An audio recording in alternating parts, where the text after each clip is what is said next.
Austin the Stash here for York Chats. Joining me today is Captain Russ Coffey. Russ, how you doing? I'm doing well. Thanks for the invitation. Glad to be out here. Yeah, super excited to have you out here. You know, the York Police Department, a big part of this community, and definitely see you guys out and about throughout the community every single day. You know, we try.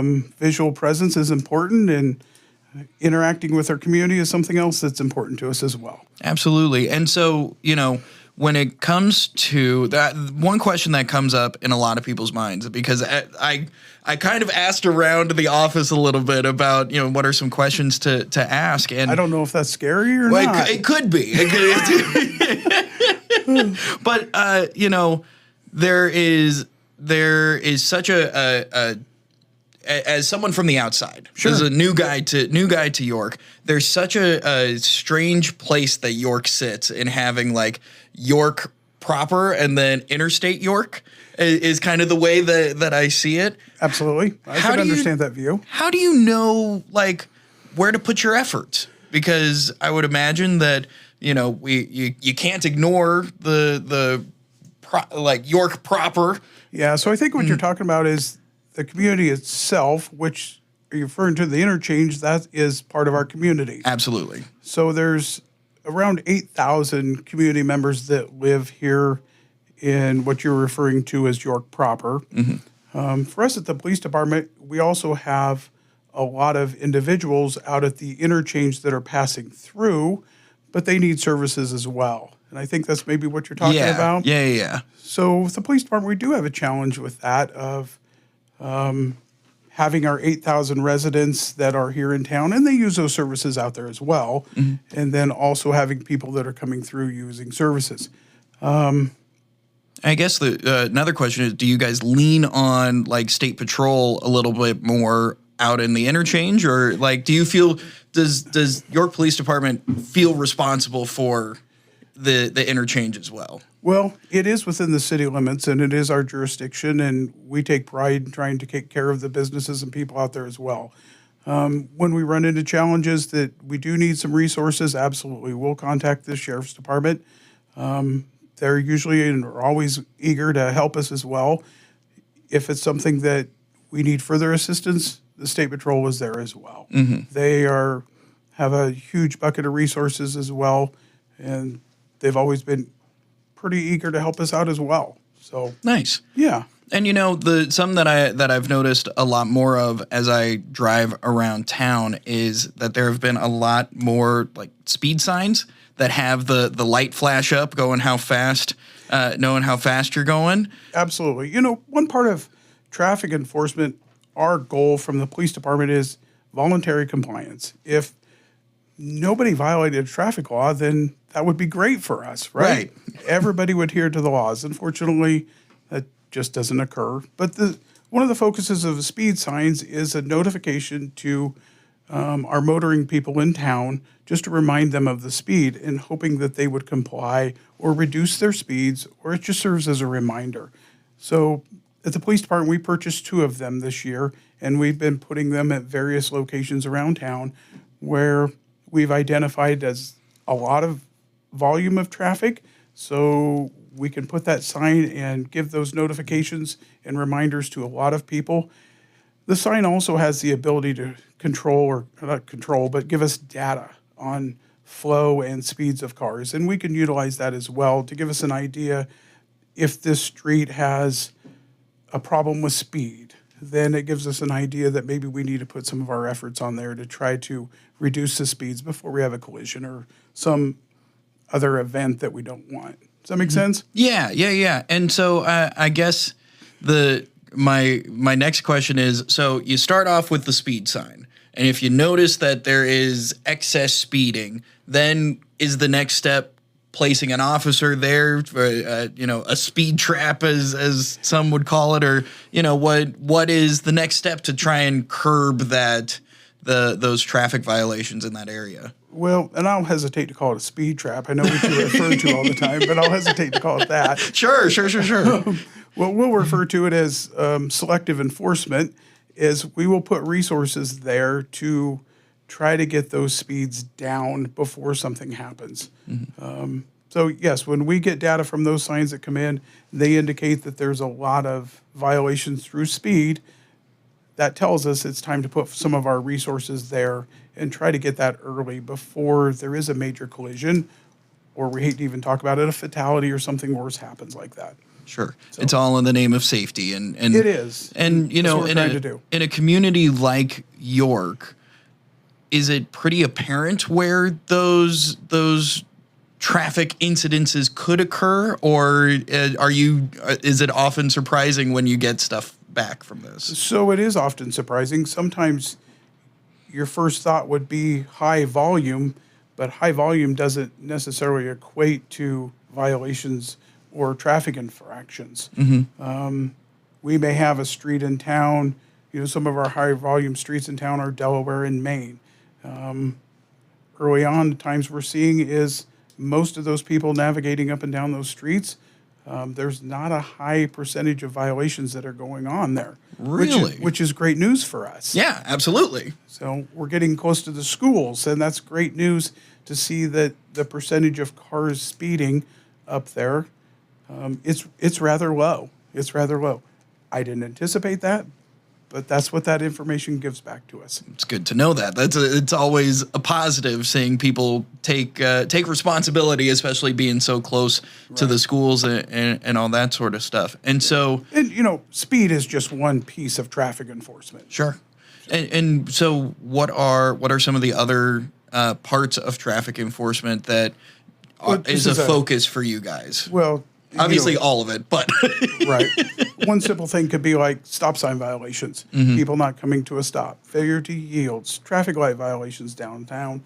There's a lot of different pieces there to that. And we're talking about speed because of the speed signs, right, but there's other pieces to traffic enforcement as well. And is there, and again, when you say putting resources towards these problems, what are some of those resources? What are the steps to I'm really curious, what are the steps to make York safer in that regard? So what we would, from data collected from those signs, what we would identify, and it'll give us information that will explain maybe we have a lot of speed violations going on from 3 to 5 p.m.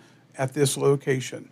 So at that point in time, we'll assign an officer to work up there and do traffic enforcement or do speed enforcement on there.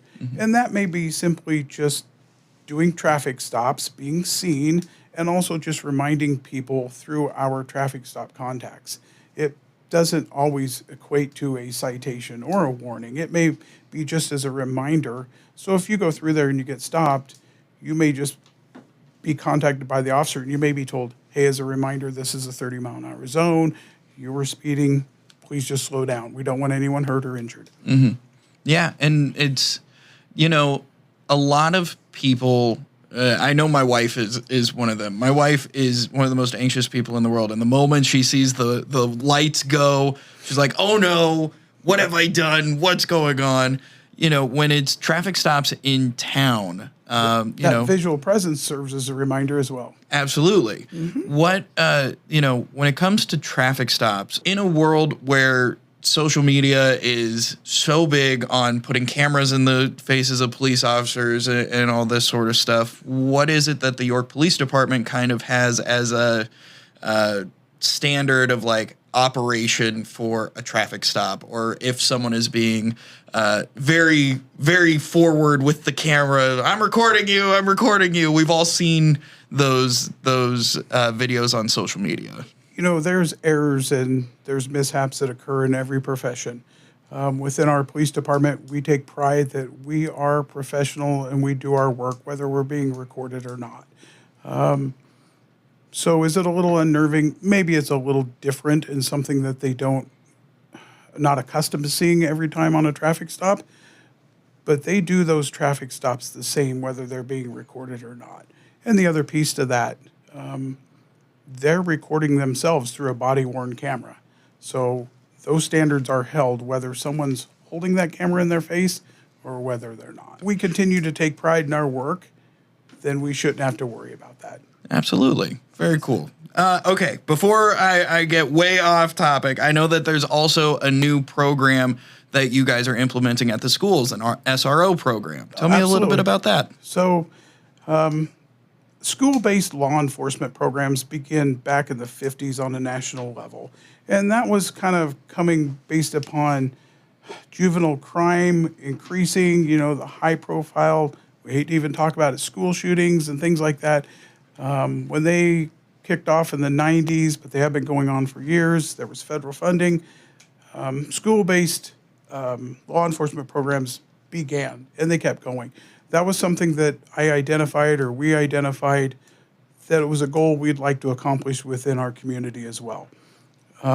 We worked with that, sat down with leaders at the York Public Schools.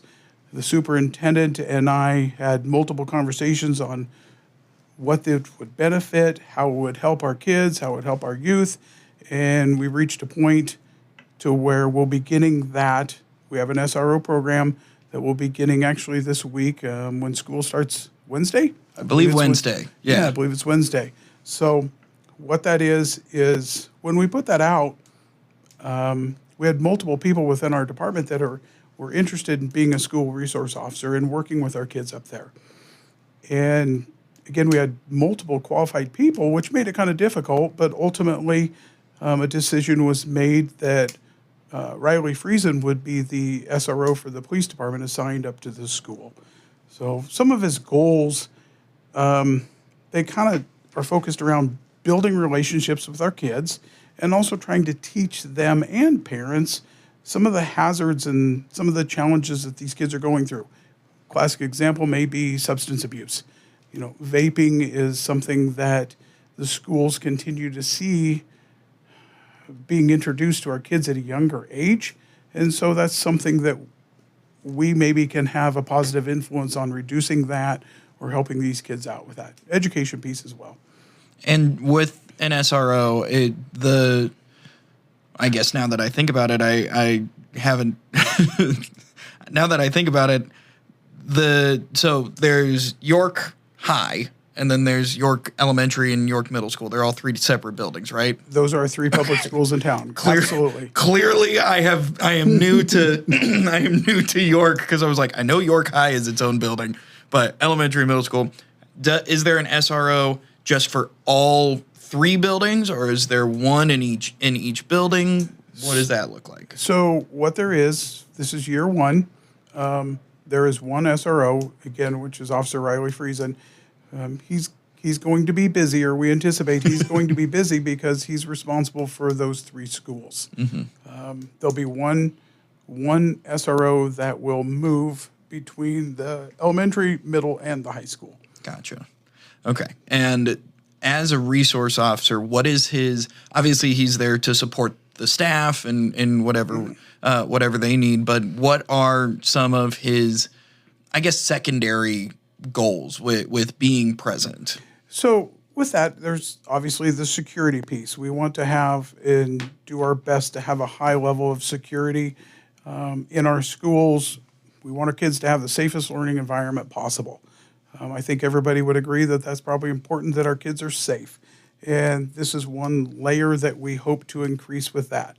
The other piece that we hope to continue to build upon is positive relationships with our youth, visiting with them, offering them guidance and insight, explaining what policing looks like. And those relationships long-term should be very effective for us. We believe that they will be. Absolutely, especially because, when a lot of kids I know see police and overbearing parents as like the same thing, and they're very different, obviously.